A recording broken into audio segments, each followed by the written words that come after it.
Hello प्यारे बच्चों, welcome to शिक्षा सारथी बाई पीके। बच्चों, आज हम करेंगे 6 सितंबर 2021 की क्लास 3 की हिंदी की कार्यपत्रिका संख्या 63A।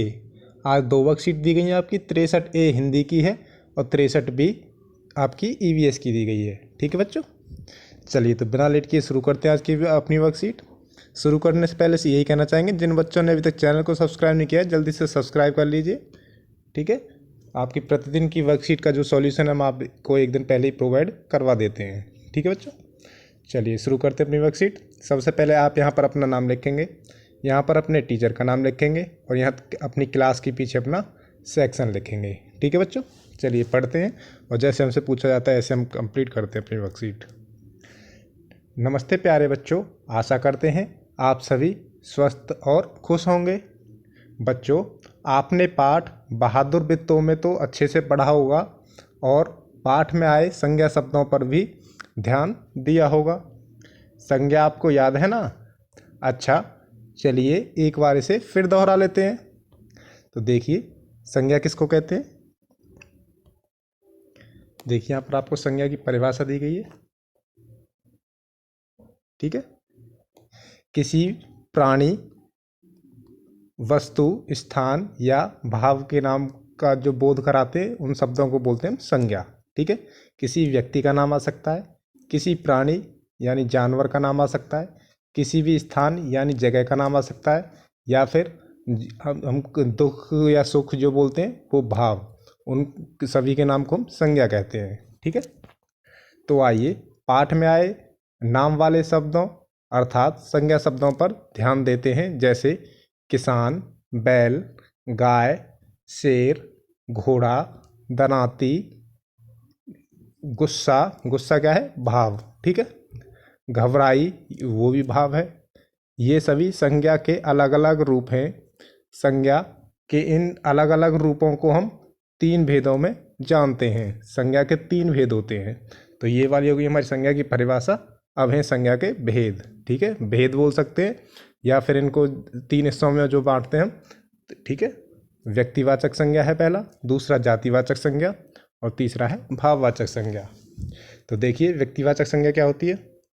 जिन शब्दों से किसी विशेष व्यक्ति, स्थान या वस्तु के नाम का ज्ञान हो उसे हम व्यक्तिवाचक संज्ञा कहते हैं। जैसे केला, लता, मंगेशकर, दिल्ली, क्रिकेट। केला यहाँ किसी का नाम है, लता भी किसी का नाम दिया गया है। लता मीन्स होता है एक बेल भी होता है। ठीक है, यहाँ पर बेल के लिए नहीं, किसी के नाम के लिए प्रयोग हुआ है। ठीक है, मंगेशकर ये भी किसी का नाम है, दिल्ली किसी विशेष जगह का नाम है, क्रिकेट किसी विशेष खेल का नाम है। ठीक है, इसलिए व्यक्तिवाचक संज्ञा में आएंगे। ठीक है, इसी तरह हमारा जातिवाचक संज्ञा, जिन शब्दों से किसी प्राणी, स्थान या वस्तु की पूरी जाति का पता लगता है उसे हम जातिवाचक संज्ञा कहते हैं। जैसे यहाँ पर देखिए, हमने केला यूज किया था। केला किसी का विशेष नाम हो गया, किसी फल का, लेकिन हमने यहाँ पर फल का प्रयोग किया तो इसमें सारे फल आ गए। ऐसे गायिका में सारे गायिका आ गई, शहरों में सभी शहर आ गए, खेलों में सभी खेल आ गए, त्योहारों में सभी त्यौहार आ गए, जानवरों में सभी जानवर आ गए। ठीक है, तो ये क्या है? एक ही नाम बहुत सारे लोगों को बताता है, तो इसलिए हम जातिवाचक संज्ञा कहते हैं इसे। ठीक है, आगे हमारा भाववाचक संज्ञा, जिन शब्दों से किसी व्यक्ति, वस्तु, स्थान के गुण या दोषों या मन के भावों की जानकारी मिले उसे हम भाववाचक संज्ञा कहते हैं। जैसे मित्रता, हरियाली, गर्माहट, खुशी, सुंदरता आदि। ठीक है बच्चों, चलिए देखिए इन्हीं के ऊपर पहला क्वेश्चन क्या दिया गया आपको। बच्चों, नीचे दिए गए शब्दों को संज्ञा के भेदों के आधार पर सही जगह पर लिखिए। तो जो हमने ऊपर 3 भेद पढ़े हैं उन्हीं के नाम हम यहाँ पर नीचे दे रखे हैं। ठीक है, इनमें से जो शब्द हैं वो उनके साथ साथ हमें मिलाने हैं। ठीक है, तो इसको हम दे देते हैं 1 नंबर, इसको 2 नंबर और इसको 3 नंबर। ठीक है, इसके अनुसार हम उनके पर नंबरिंग डाल देते हैं। तो आप उनको अपनी कॉपी में नंबरिंग के हिसाब से 1 नंबर जहाँ पे हम डालें तो उसमें व्यक्तिवाचक संज्ञा में लिखेंगे, जहाँ पर 2 नंबर डालें वहाँ पे जातिवाचक संज्ञा, और जहाँ पर 3 डालें वहाँ भाववाचक संज्ञा में लिखेंगे। ठीक है बच्चों, तो देखिए बित्तू क्या है? किसी का नाम है, तो इसे हम पहले नंबर पर डाल देंगे। ठीक है, पक्षी, ये किसी एक पक्षी के बारे में नहीं गया, बहुत सारे पक्षियों के बारे में बता दिया, तो ये आएगा हमारा जातिवाचक संज्ञा में। 2 डाल देंगे यहाँ पर, ठीक है। इसके बाद है हमारा सुनीता। सुनीता किसी का नाम है, तो ये हमारा पहले में आ गया व्यक्तिवाचक संज्ञा में, ठीक है। इसके बाद है दोस्ती। तो दोस्ती क्या है, दोस्ती किसी किसी भाव का नाम है, ठीक है। तो ये आ गया हमारा तीसरे में, ठीक है। सब्जी, तो सब्जी किसी एक सब्जी का नाम नहीं, बहुत सारी सब्जियों का नाम आ गया इसमें, तो ये आ गया जाति में, तो दूसरा आ गया इसमें, ठीक है। इसके अलावा मिठास। मिठास किस में आ गया हमारा, भाव में, ठीक है।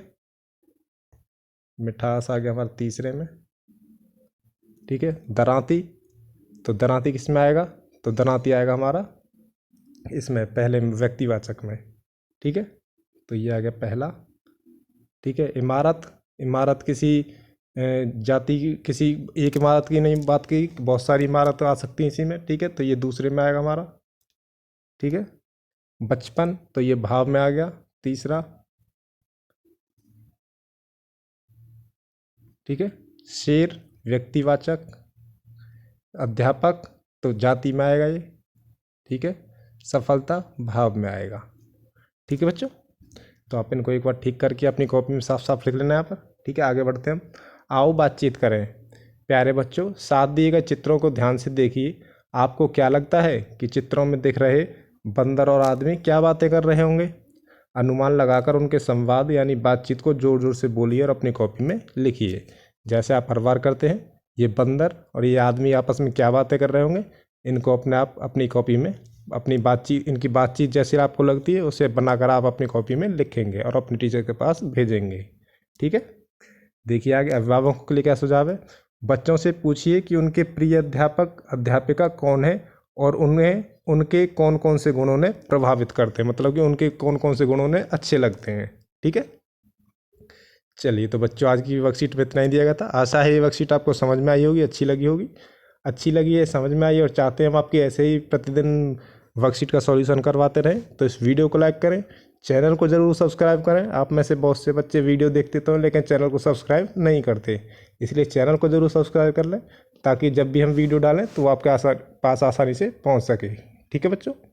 चलिए मिलते हैं अगली वर्कशीट में, तब तक के लिए थैंक यू एंड बाय।